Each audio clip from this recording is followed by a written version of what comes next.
All right. Hi, everyone. Welcome to another episode of the Kiffer Bros podcast. I'm your host, Titus, joined by my two older brothers, Tim and Joe. How are you guys doing? So good. Doing How good. are you? Quite well, quite well. Joe, you have a shirt on there that has a logo that is Yeah. not in alignment with what you used to be doing. Would you like to give us a little life update here? Yeah, no kidding. Short So, version. short version is basically I served with Open Hands for 11 and a half years, 11 and a half amazing good years uh, in Kenya at first, and then for 4.5 years as executive director, and just a fantastic experience. There were some stressful moments in that. But really super grateful just for the journey and all I've been able to learn and experience and just all the people I met along the way too. Yeah, and And now now, you're working for one of our clients, Detroit Junk Busters, which is awesome. Yes. And So go for it. yeah. Yeah. So really excited about that. One of the things I'm really passionate about is business as mission. And Detroit Junk Busters is very missional in what they do and kingdom purpose in business. And so this is a really neat space to be able to join them and partner up to make kingdom impact through business. And also just to learn from those who are experienced in business. I'm also hoping to start a business. It's an opportunity to learn and grow as I go.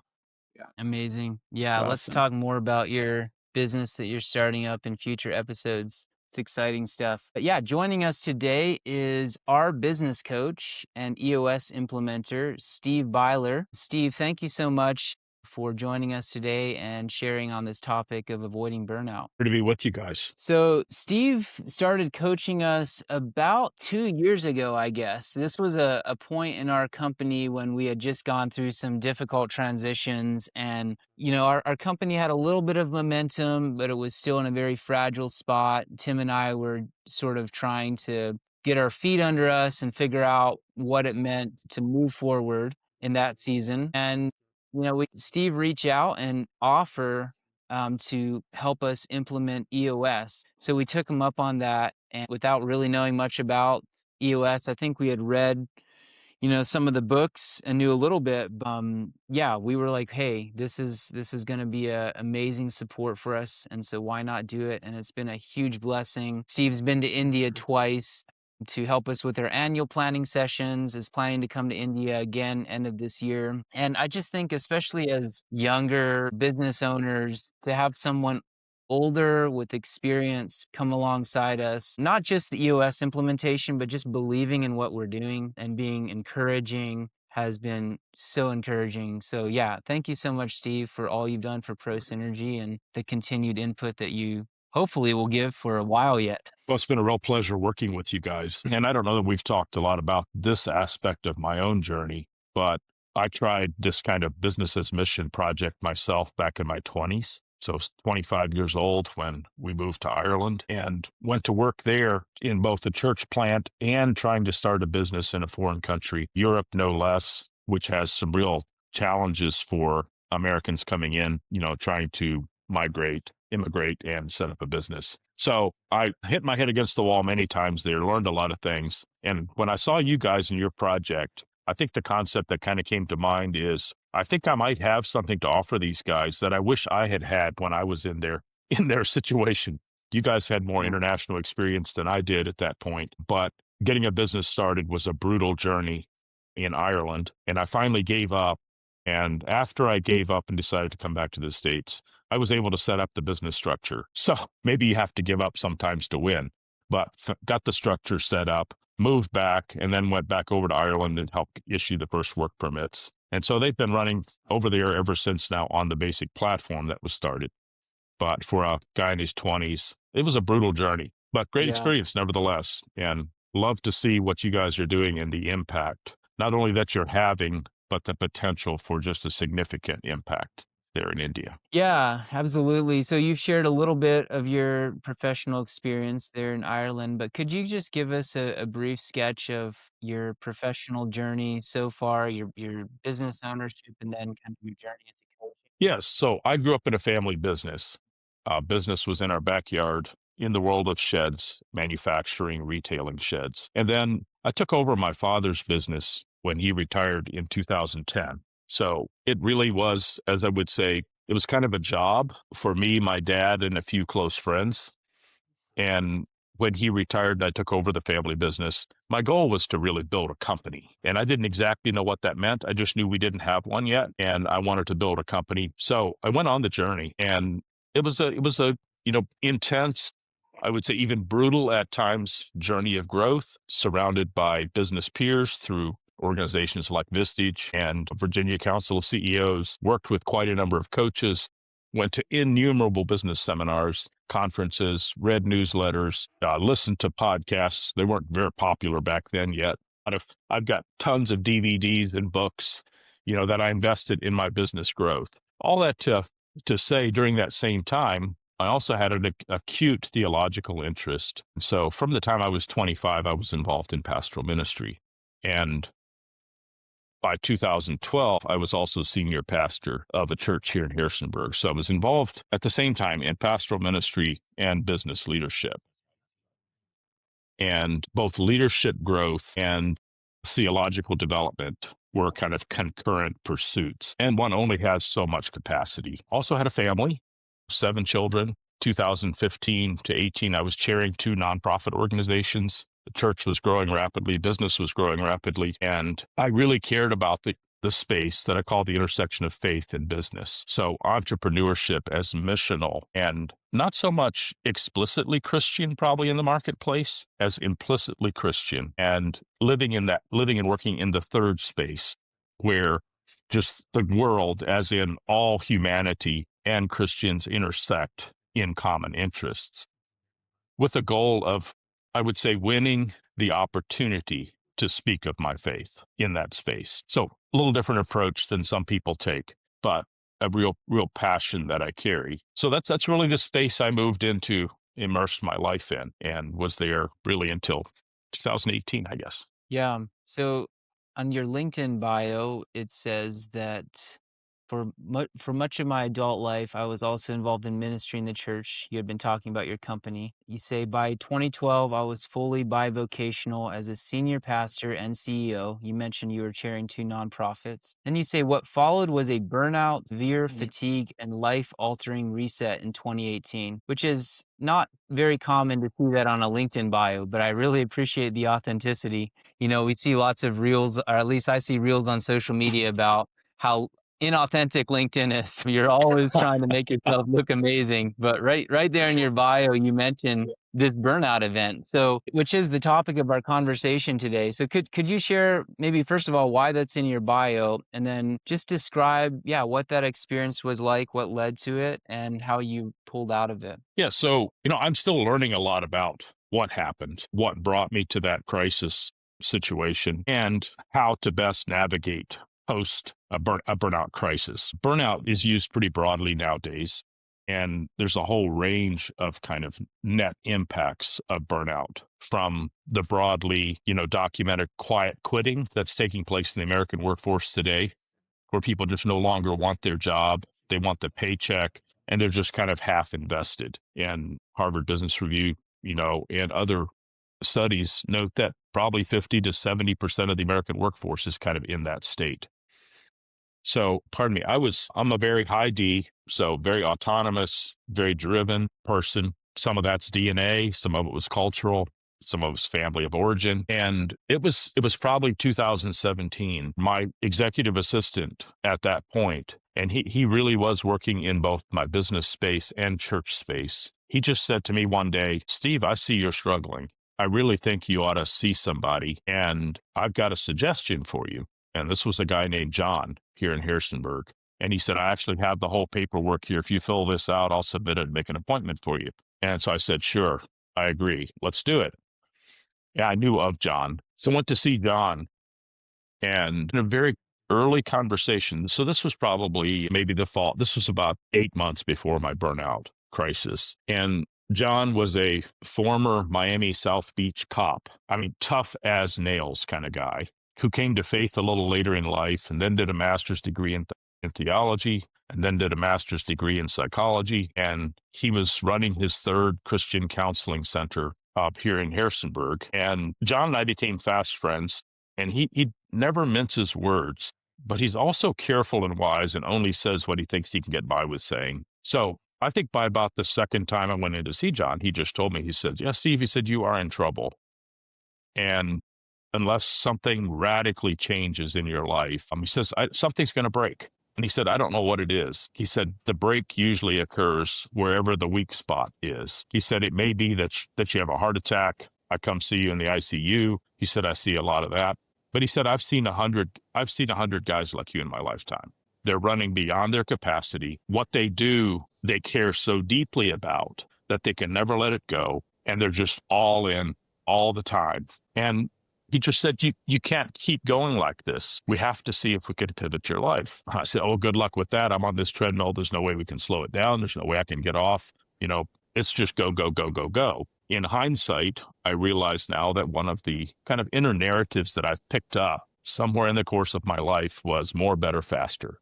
Well, there's literally no end to the more, better, faster, right? So the natural kind of outworking of more, better, faster is fatigue. And in hindsight, there was growing fatigue. And I'm pushing, 50 years old now. Well, it was Memorial Day, 2017. I literally hit the wall Monday morning, woke up, and it wasn't, I don't know how I'll make it through the day. It was literally, I'm done. I'm done. I had a meeting with my leadership team at the business, at 9:00, our weekly meeting, weekly L10. 1:00 in the afternoon, I had a meeting with the team of elders at church. And I said, I can't do it. There is no way I can leave my chair in my office. And I called my wife in and I just told her, I said, "Listen, I'm done. I can't go." And as I explained that to her, it's just like a flood of emotions just swept over me.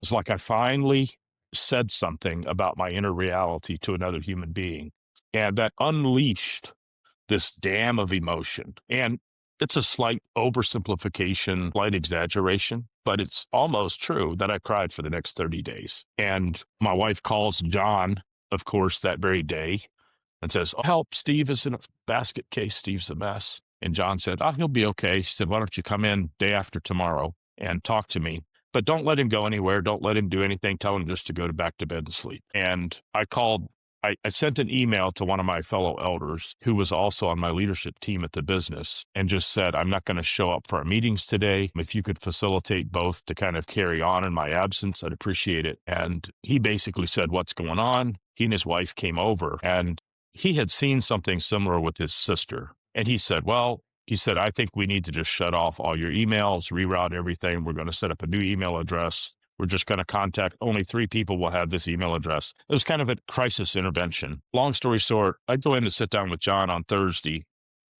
and probably of all the time we spent together, the hours we spent together, his next words were pivotal for the next few years of my life. And I remember them primarily because I wrote them down. But he said to me, "Steve, when you get through this," okay, so when you get through this, not if, "you'll lead the most effective years of your life." Notice I said not productive. That was the paradigm that really shaped the next 5 years of my life. And it was a pivot from how much can I do to what am I called to do? Where do I believe my calling and impact lies? And how can I begin to simplify my life for that purpose? And it meant saying no to a lot of things. I mean, first thing I did was resign from both nonprofit boards. Took a little bit of handoff, had to do that. Within 6 months, I had sold a majority stake in the family business. And I really thought that was as much as anything to buy back confidence as I looked at it. Because burnout, one of the things you do is lose confidence. And confidence is the secret sauce of leadership. When confidence goes, your leadership ability evaporates. So you have to protect confidence. So I bought back confidence through an equity sale and merger in the family business.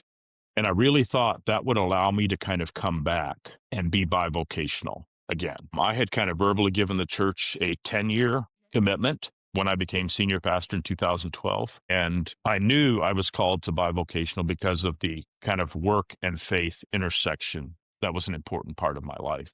Well, it was less than a year later. I was out of business, to be fair. I was out of business completely. I did not attend a single leadership team meeting, did not show up on site for 3 months. I was out of church. Actually, most Sundays attended a different church, and I was out of church for 7 months and then tried to find my way back. The church very graciously put a kind of, they just put me on sabbatical, surrounded me with a sabbatical team. One of them was one of my mentors from another local church here, and then 3 couples from church. And they just walked with my wife and I. We met consistently. And more than jokingly, what it felt like was we'd gather around the dinner table, dining room table at our house. I would undress, lie on the table, and they would lift my legs and arms and poke and prod around, trying to figure out what's going on and how I'm doing. I mean, that's the kind of nakedness and vulnerability that relationship felt like. And then I was supported by John. Of course, I would see John regularly, just trying to make sense out of what happened and what went on. Maybe if I could summarize 2 big things here, learnings. One of them is there is a hard line of kind of energy burnout that when you lose it, you're going to go over the edge. Notice there is an edge, and we all have a hard line that when we cross it, the pathway to recovery is long and hard. We're not always aware, as I wasn't, when you reach that line. So kind of self-awareness is a really, really important part of avoiding burnout. And secondly, when you cross it, somebody told me, anticipate 5 years back, provided what you come back to is different than what you left, or you'll never fully come back. Okay. And entrepreneurs specifically, and really all of us have a level of agency over our health that most of us don't embrace as we could. We feel more victim to our flywheel, more victim to our treadmill than we actually are. Okay. And we need to figure out how to use that agency, because one of my big takeaways is ministry is not someone's number one calling in life. To be the person God wants you to be is your number one calling. So the stewardship of yourself comes before ministry. In fact, as I've now kind of set my personal priorities, ministry is literally at the bottom, because everything else in that life, the way you manage yourself, the way you handle your marriage relationship, the way you manage your family, the way you handle money, the way you handle friendships, the way you deal with your vocation, all of those can actually disqualify you from ministry. So you have to give careful attention to each of those so that your ministry is truly the overflow of a well-ordered life. And if you put ministry first, it actually slips into the place of idolatry. And then we lead chaotic lives. And as goes the individual health, as goes the leadership health, so goes the organization. So that health or unhealthiness, lack of health, cascades down. Yeah, I'm curious. You talked about that awareness thing, and I think that's what's hard many times for ambitious and driven people is that awareness. So, are there any questions you would recommend an ambitious person asking him or herself, or to just become more self-aware about burnout, or anything you'd recommend there for awareness? So, in looking back, one of the very interesting comments my wife made, it was probably a year later. She said, "Yeah, I actually noticed that you stopped turning the lights off after yourself as you left the room." So this is a very small little thing. Okay. But my awareness was actually plummeting. And so the normal, routine, habitual things that just set up a well-ordered life were falling through the cracks fast. And as I look back, probably the simplest framework that I've embraced in understanding it is all of life, a healthy life, has 4 primary categories of activity. And one of them is work. And that consumes us, for many of us, that's just a big chunk of our lives, is our work. We have a chunk also that is our chores. Okay, the chores are things you do not for compensation, but just for a well-ordered life. It's some self-care, it's mowing the grass, doing the laundry, balancing your checkbook, just the routine things that kind of help you lead a well-ordered life. And then you have rest. As humans, we're required to rest. We require it physically, emotionally, mentally. Rest is an important part. And the 4th component is play. And there's this spiral of fatigue that when the fatigue starts, which one is the first one that goes away? Play. Yeah, we stop playing. And I would say the majority of CEOs that I work with at some point have stopped playing. Okay, and that's the first sign that you're going out of whack. Somehow you think you don't need this human activity that's just vulnerable, fickle, just being human, just having fun. We actually need that as humans. And the next thing that goes away is rest. Okay, we never really rest. We get short nights of sleep. We never have time where we're completely off. And then suddenly, when you're really in trouble, you start failing in your chores, the things that just help build an order life. And all of life is work. And when all of life gets work, you're kind of on that last slippery slope, because eventually, when all of life is work, you say, why am I doing this? And your purpose gets called into question. Your capacity to carry on this road becomes just like, I'm not sure I can keep doing this. And then all of a sudden, one day, I'm done. And that done could be a mental crisis, could be an emotional kind of meltdown. It could be a physical, something breaks physically. And, I've had people tell me since, and research show that many men and some women who have heart attacks in their late 40s and 50s, almost all of it is more to do with burnout and emotional stress, unrequited stress, unrested, not an adequate level of rest and recovery. And it just, their heart or some physical thing is what breaks. And it's more stress driven than actual health problem. And so I think of the self in those four dimensions. There's a spiritual crisis of some sort, which is really around values or purpose. There's a mental breakdown, which is a complete loss of clarity, and everything goes into a fog. There's something that happens emotionally, which is our emotional reserve. The tank runs dry. We now actually no longer have any capacity for empathy and for presence with the people we love and care for. And physically, our bodies just shut down from complete fatigue. Something snaps physically for us. So it hits people in multiple places, but it's almost always more stress than rest and recovery. We're humans, and rest and recovery is an important part. Now, stress is too. Okay, if you never stress in those four dimensions, you're never going to grow. You're going to be a stunted kid, even at 50 years old. And we got a lot of those in the world. And they've just been allergic to stress from day one. So stress is growth space. But if all of your life is stress and you don't have a healthy rhythm of rest and recovery, you're going to die in that stress. Stuff's going to break and fall apart. So embracing rest and recovery along with stress, and we have to think about it in all four dimensions of the self. You need spiritual stress, physical stress, mental stress, emotional stress in order to grow. But you need physical rest, mental rest, emotional rest. I forget which one I skipped. Spiritual rest. You need each of those have to be stressed for growth, true rest and recovery to really grow and mature and make it sustainable. Yeah, that's really fascinating. I appreciate that. I think that's really, really insightful. So for myself, I think 2025, I just look back at that. I mean, I think 24 was stressful, even 23, but 25 was a very stressful year for me. But I look back and I wouldn't say I burned out. And I wonder if it's because kind of I knew where I was at. So there was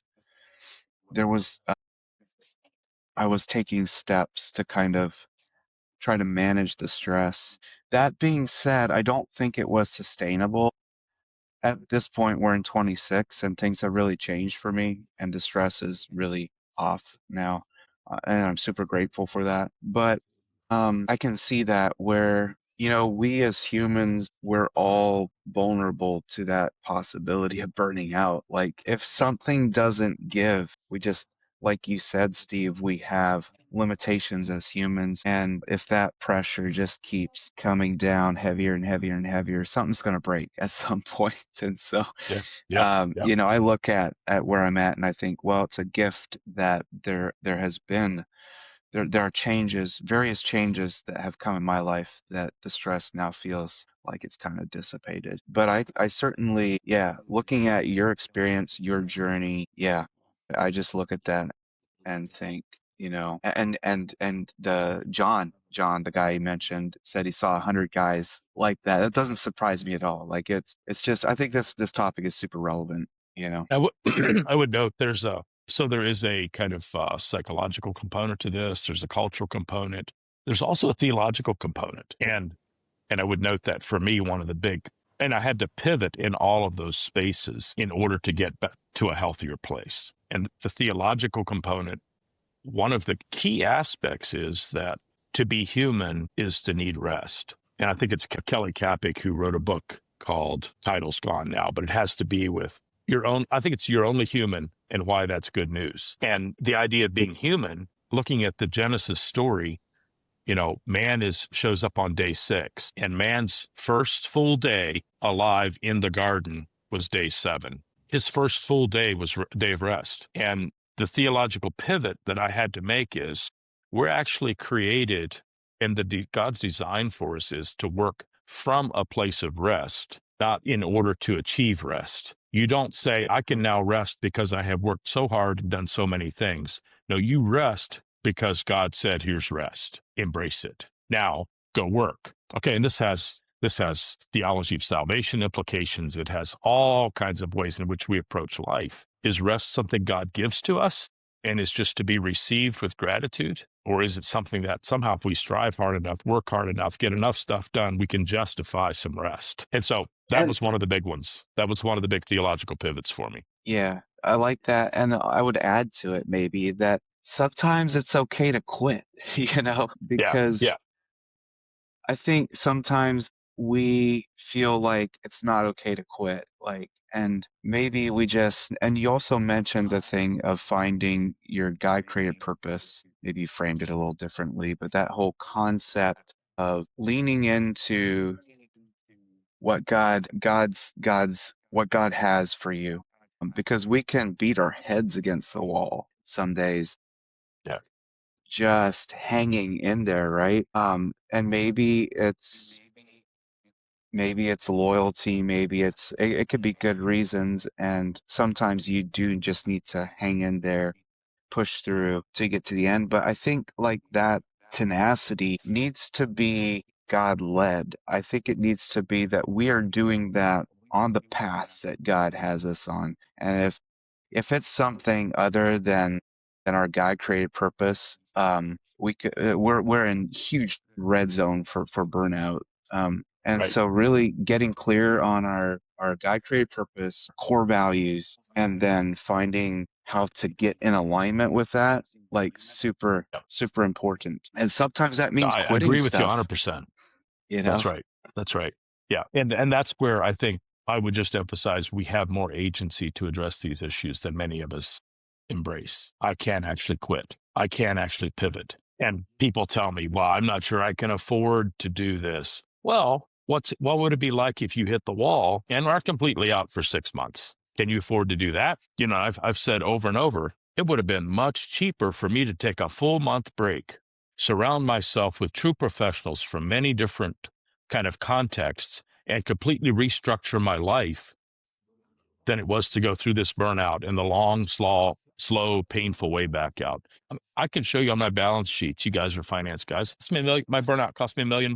So I could have done a lot with half of that money or 10% of that money to get extremely intentional in rebuilding a life that was healthy. Yeah, there would have been a lot of people not happy with the results, right?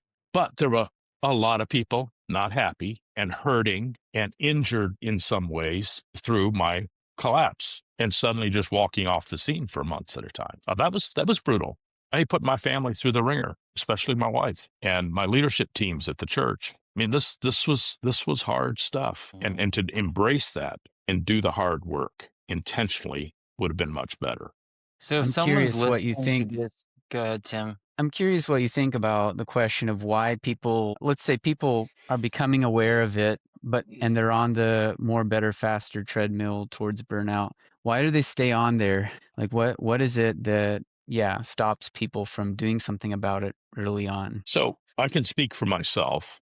I think one of them is we have too much of our value tied to our contribution. So too much identity tied to being a pastor, too much identity tied to being a CEO, too much identity tied to being chair of this nonprofit or that nonprofit. And we experience it, even if it's subconsciously, as this would be a huge loss of self if I were to scale back my contribution. And I think it was affirmed by, especially that first month, June of 17, I spent many days in the mountains, completely alone, walking or just sitting up my back against a tree. Didn't want to see another human being. And part of that was the shame I was processing of collapse. Part of it was I'm just done with anything that speaks of leadership.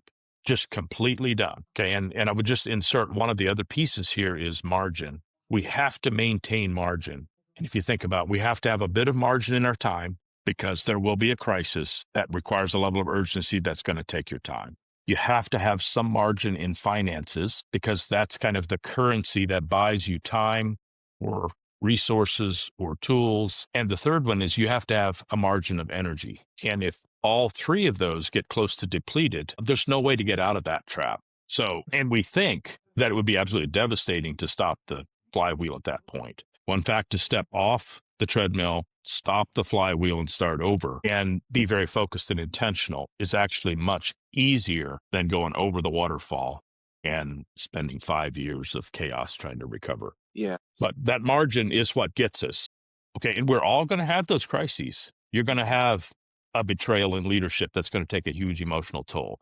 You're going to have a deal go bad that puts you under financial stress. I mean, you're going to have more demands on your time than you know what to do with. And you have got to get really clear on your purpose and really clear with your no's because every yes has 1,000 no's implicit in it. And you better be quick to use the no so that you have the margin for the yeses that truly are aligned with your purpose and passion. Yeah, that's good. That's good. And I appreciate what you shared about how we often put so much kind of identity into what we do. And I think I've seen that for myself too. But then it's so freeing to really like when I actually realized that who I have become is not my role, my job, my leadership position in the church maybe. When I realized that how freeing is that who you become as you grow, it's not really something somebody could take away from. Somebody can take away a business deal or a job or a leadership position, but who God is, like the path you're on in growth and who you are in Christ, who you are, who God has created you to be, and who you're becoming as a created being before God, like that is not something that someone could just take away from you. That's right. And so, I mean, there's even the story of Viktor Frankl, and he was in a concentration camp in Germany, and he really realized like there's a part of him that the people who had captured him and imprisoned him could not take away from him. And when he really realized that, it gave him the ability to realize that he had still that autonomy, and he was able to hang on to that and survive when many of his fellow prisoners died of despair and discouragement. And that's an Yeah. extreme case, but it still carries over for us as humans that when we can really realize that, and so many times it doesn't feel that way, but it's true that who we are in Christ, who we are before God it's not something that can be taken away. And that is the core of what we must learn to cultivate and grow. That's the core of our stewardship because our doing is limited by our becoming. And so we must become in order to do. It's not do. Our doing shapes our becoming as well, but the becoming must take priority. Yeah, I agree. As we become and as we grow, we'll always have things to do. Like there will just be opportunities that just come because of who we have become, is what I'm trying to say. That's right. That's right. And I tell entrepreneurs this, it's a great line I picked up somewhere, that entrepreneurs are more likely to die of indigestion from too many opportunities than of starvation from too few. Mm-hmm. Yep. Okay. And we live as though we'll never have another opportunity. So we take everything that comes flying at us and we've got to get it in our basket. And then we go to overwhelm, we go to ineffectiveness, and surrounded by chaos.